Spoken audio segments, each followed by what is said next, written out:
नमस्कार दोस्तों, उषा की आवाज चैनल में आप सभी का स्वागत है। हमारी आज की कहानी है बहू की नौकरी। कहाँ जा रही है बहू? मम्मी जी मैं आकर बताती हूँ। अरे बताकर तो जा। शालू दौड़ती भागती अपना बैग उठाकर जल्दी से गाड़ी निकालती है। अरे इतने दिनों बाद गाड़ी से?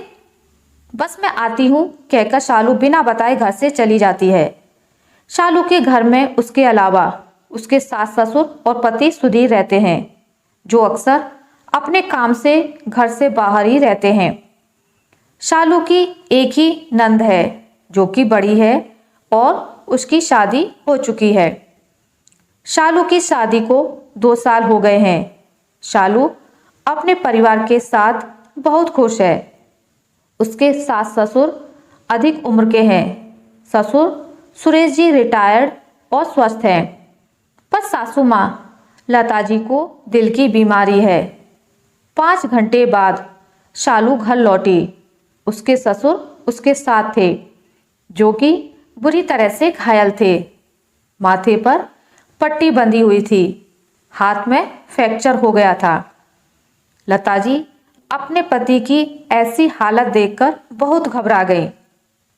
अरे आपको यह सब क्या हुआ? कैसे हुआ? कब हुआ? बदहवास वह एक के बाद एक प्रश्न करती जा रही थी। अरे मम्मी जी अब सब ठीक है, आप घबराइए नहीं, आप बैठ जाइए, सब बढ़िया है, शालू ने उनको समझाते हुए बोला। सुरेश जी भी बोले, मैं बिल्कुल ठीक हूँ, बस फ्रैक्चर है जो कि जल्दी ही ठीक हो जाएगा। सिर पर थोड़ी गहरी चोट है, कुछ टाँके आए हैं जो कुछ दिनों में कट जाएंगे, सुरेश जी ने लता जी को बोला। लता जी घबराहट के मारे रोने लगी, फिर बोली, अरे पर यह सब कैसे हो गया? मुझे तो किसी ने कुछ बताया ही नहीं। शालू जल्दी से पानी लेकर आई और अपने सास ससुर को पानी देते हुए बोली, इसलिए मम्मी जी मैं आपको कुछ भी नहीं बताकर गई थी क्योंकि आप घबरा जाती। फिर शालू ने बताया, मुझे एक अनजान व्यक्ति का फ़ोन आया था जो कि पापा जी के मोबाइल से बात कर रहा था और कह रहा था कि सड़क पर इनका एक्सीडेंट हो गया है। उन्होंने यह नंबर दिया है आपसे बात करने को, तो मैं आपको फ़ोन कर रहा हूँ मम्मी जी, इसलिए आपको बिना बताए मैं चली गई। यदि मैं आपको बताती तो आप घबराती रहती। घबरा तो मैं भी गई थी, लेकिन मुझे तो हिम्मत दिखानी थी ना। वैसे भी सुधीर शहर में नहीं है। लता अपनी प्यारी बहू शालू की बातें सुन बहुत ही गर्व महसूस कर रही थी। उन्होंने कुछ सोचते हुए लंबी सांस भरते हुए कहा, अच्छा है तूने साल भर पहले ड्राइविंग सीख ली थी, देख काम आ ही गई। हाँ मम्मी जी, कुछ दिनों से गाड़ी चलाने से मुझे कॉन्फिडेंस भी आ गया था और पापा जी का एक्सीडेंट वीरान जगह पर हुआ था। वहाँ पर आने जाने के ज़्यादा साधन नहीं दिख रहे थे और हाँ अपनी गाड़ी से मैं सही समय पर पहुँच गई। डॉक्टर ने बोला आप इनको और थोड़ा देर में लाती तो काफ़ी ब्लीडिंग हो जाती, फिर इनके कोमा में जाने का डर था। सर पर गहरा घाव है, पर चिंता की कोई भी बात नहीं है। डॉक्टर ने सीटी स्कैन करके बता दिया है, सब सही है। शालू ने हंस के समझाते हुए अपनी सासू माँ को बताया। लता जी भी शालू को देखकर खुशी से मुस्कुराने लगी। आज उनकी बहू ने इतनी समझदारी से एक बेटे जैसा काम किया। सुरेश जी को देखने 2 दिन बाद पड़ोस के वर्मा जी आए। उनकी बहू बैंक में जॉब करती थी।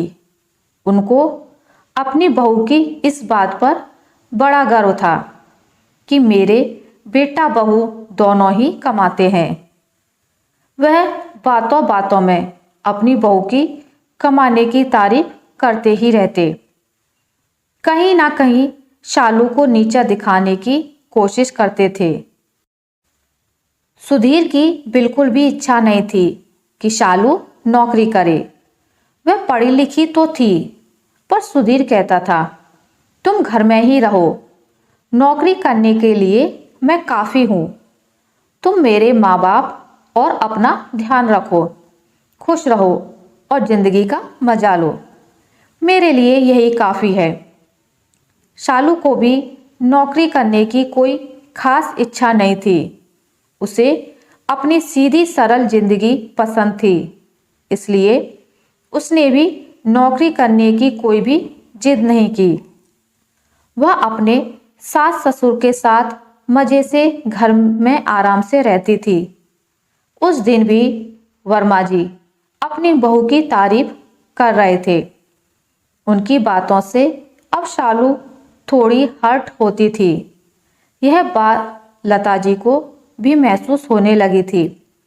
इसलिए लता जी बातों ही बातों में उस दिन वर्मा जी को बोली कि मेरी बहू नौकरी नहीं करती है तो क्या हुआ, वैसे तो बहुत ही सुशील, संस्कारी और होशियार है। समय के साथ सही निर्णय लेकर हम लोगों का पूरा ध्यान रखती है। आज सुरेश जी हम लोगों के सामने हैं तो सिर्फ शालू की वजह से हैं। डॉक्टर ने बताया कि थोड़ी और देर हो जाती तो सुरेश जी का बचना मुश्किल था, वह कोमा में भी जा सकते थे। शालू नौकरी नहीं करती, उसमें उसकी और सुधीर दोनों की इच्छा है। जरूरी नहीं है कि घर में सभी लोग नौकरी करें। सुरेश जी की इतनी अच्छी पेंशन आती है, साथ ही मेरा बेटा भी इतनी अच्छी नौकरी में है। गांव में हमारी इतनी प्रॉपर्टी भी है, तो हमें नहीं लगता कि शालू को नौकरी करना जरूरी है। आज लता जी की बात सुनकर वर्मा जी अपना सा मुंह लेकर रह गए। सबके सामने लता जी के मुंह से अपनी बड़ाई सुन शालू अंदर ही अंदर बहुत ही खुश और गर्व महसूस कर रही थी। उसे लगा, जब मेरे परिवार वाले मुझसे खुश हैं तो मुझे और कुछ नहीं चाहिए। आशा करती हूँ आपको मेरी आज की कहानी अच्छी लगी होगी। अगर आपको मेरी ये कहानी अच्छी लगी है तो इसे लाइक करें, ज़्यादा से ज़्यादा शेयर करें, और अगर आप मेरे चैनल पर नए हैं तो इसे सब्सक्राइब करना ना भूलें। मिलते हैं एक नई कहानी के साथ, तब तक के लिए नमस्कार।